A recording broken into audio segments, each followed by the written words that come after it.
dierengeleider.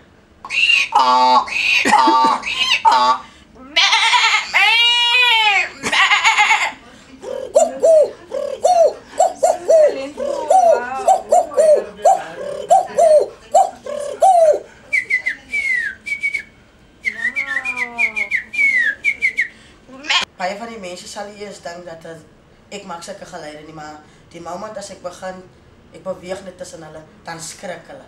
Dan soek hulle die diere agterna as hulle begin sien dat ek lag en dan weet hulle sommer die moment as ek wat so maak.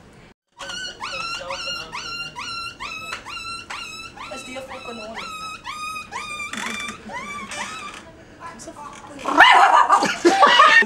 Wat maak of jy laat ek hoor?